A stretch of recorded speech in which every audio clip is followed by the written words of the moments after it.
Ascent followed her through there. Cobblestone's next was taken wide, and La Passe now starts to wind up. She's hitting the top gear now, but Lytton Princess are in front at the 200, a length in front. La Passe, here's Mefnuda and Kudabil right down the outside, but La Passe hits the front. Coming on Kudabil, La Passe from Kudabil. La Passe just in front, La Passe and neck to Kudabil. Photo for third, Mefnuda, it's safe from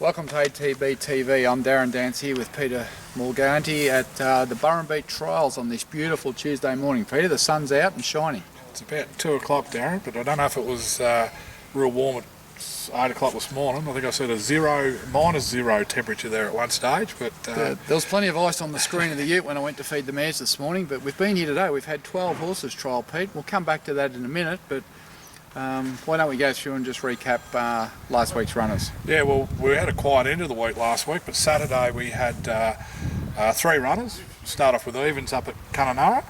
Yeah, Evans went around in Kununurra. She finished off 4th there on Kununurra Cup Day, where the big team went across there to that picnic meeting in the WA, and a lot of owners in Evans live up there. So whilst she was slow away and she got a bit of kickback and she resented it, but she finished off to run 4th, and she'll probably go to Adelaide River now, and then we'll make a decision whether we push on or retire her. All right. Obviously, the big day Saturday was a couple of our big guns in Teo and Danduno. Teo second up, but Danduno kicked off, and he pleased us with the way he went, and more importantly, the way he pulled up. Yeah, look, it was really good down at Caulfield, apart from the weather was absolutely terrible. It was freezing cold and wet, but Danduno kicked off after a long rehab program for almost a year. In fact, it was a year, and Johnny Allen rode him over 1400. He'd never run over 1400 in his life. He jumped out really well, and he travelled up good just behind him, and he was sort of got checked there at the 400, and he lost his momentum and probably lost 3 or 4 lengths, but he only got beat 5.5 lengths there. He probably should have ran midfield, but as you said, Peter, all we wanted was to have a happy sound horse on Sunday, and that's what we've got. The horse looked fantastic in the yard, and he's pulled up terrific, and now he goes to Flemington in 2 weeks, Maccabi Diva over a mile. That'll be too short for him, but probably runs 4 and 5 if we get that far. That's where he'll be back where he should be. Yeah. And Teo, unfortunately, he was well beaten, but at the end of the day, Pete, the track was greasy and slippery, and he just couldn't get a grip, and he just floundered away there. But we got that second run into him. That's an important thing. Yeah. Yeah. So he'll go now to probably a 2,000 metre race, and normally he's a horse that takes a couple of runs to show anything, and then from then on he sort of hits his straps. But we're happy with his first up run. He had excuses on Saturday, and we're still hopeful that he'll measure up somewhere in the spring. Yep.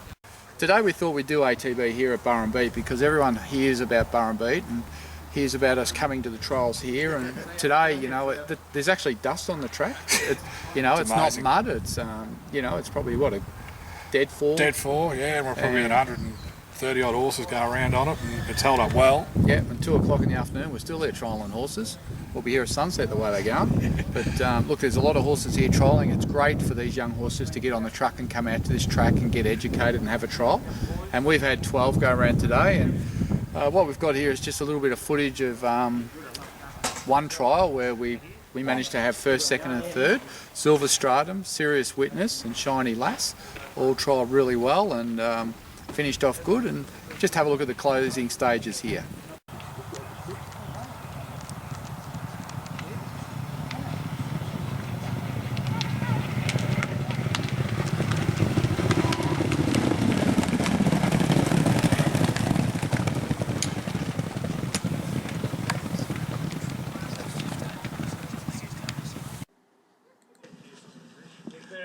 And then normally straight after the trial we have a chat to the jockeys, and you can see in the background there that we're just getting the comments off the riders, and then we'll record all that information and we send it out to you on your email. We do that from our telephones here at the trials, and then Peter here, you video them all? And I mean, the thing is, it's lovely to win races for the trials. All our horses are at different stages. They're all sort of matched up with horses at different stages in their prep. So, you know, while winning trials is nice, it's about them getting around and doing what, you know, Weary, for example, wants them to do, and how they pull up and whether they go to the races or whether they have another trial. So there's plenty of things you need to tick off at the trials and look at. It's not all just on face value of running 1, 2, 3. And what we like to do is we like to let you know how your horses trial, because, you know, when you go into work and you can't be here, if you know your horse is in at 1 o'clock, you want to know how it trials. So we try to get that audio out straight away, and then we try to get the video out later in the day so you can watch it, and then you know sort of the same as what we know, and then the stable will come out and tell us what the plans are going forward. In some cases we know. Some of these are going to race, or they might have another trial, and a lot of it depends on how they pull up overnight, Pete. It's important, very important. Sort of, there's a couple today that we probably won't really know until we see how they pull up in 24 hours, and you know, whether they go to the paddock or they push on, the trainer makes that decision for us. Well, the good thing is there's a whole new batch of young horses there. A lot of them are run race, Pete, and there's a couple there I'm pretty exciting. A little bit excited about just seeing how they come. The new batch and how they all measure up, and obviously for you owners out there too, it's all exciting times as well. So that's the trials from Burren Beat.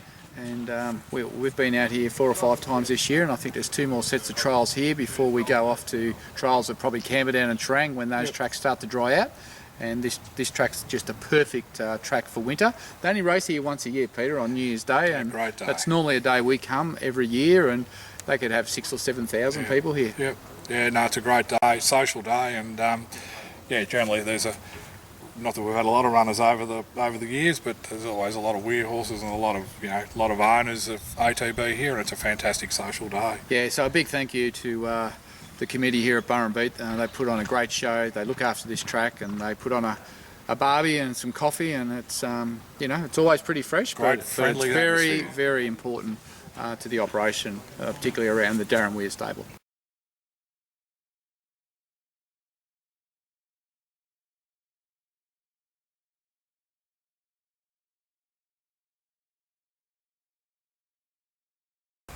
Well, Pete, let's go to this week's runners.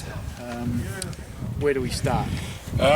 We do start, as I flick a page. The other day, we'll go to the country. We've got All Roads at Echuca. She's out to a 2,100 metre race, which should suit.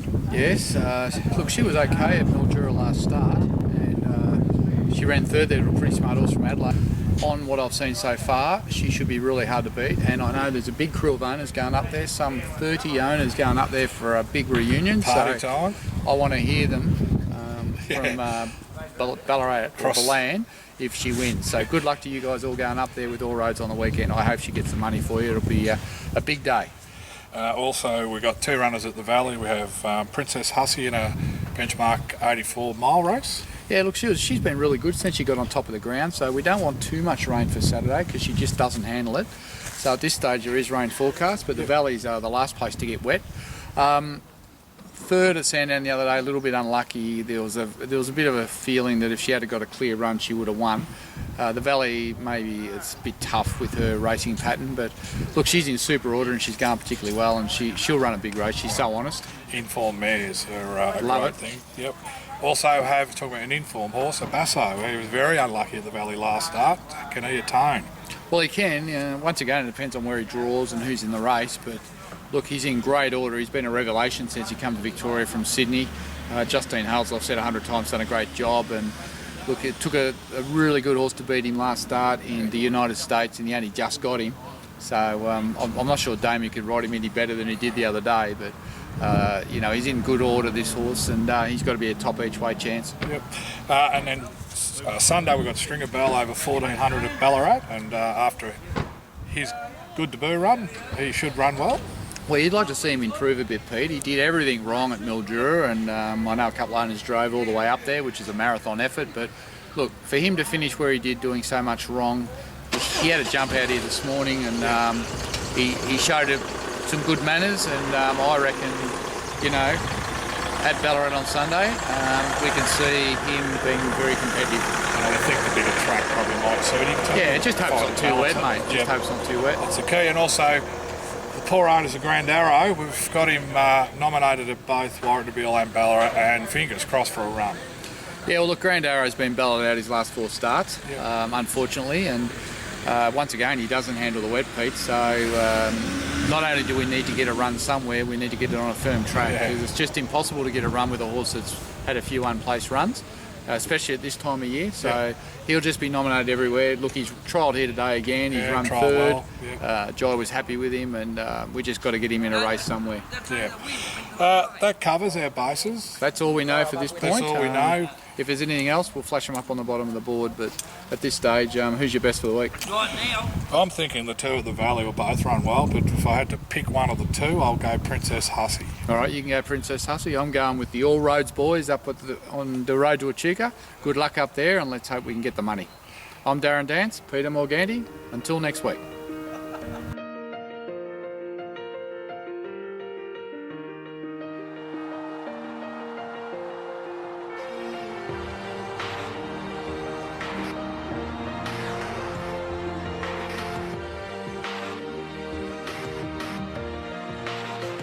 Yeah, you can be the greatest, you can be the best, you can be the King Kong banging on your chest. You could beat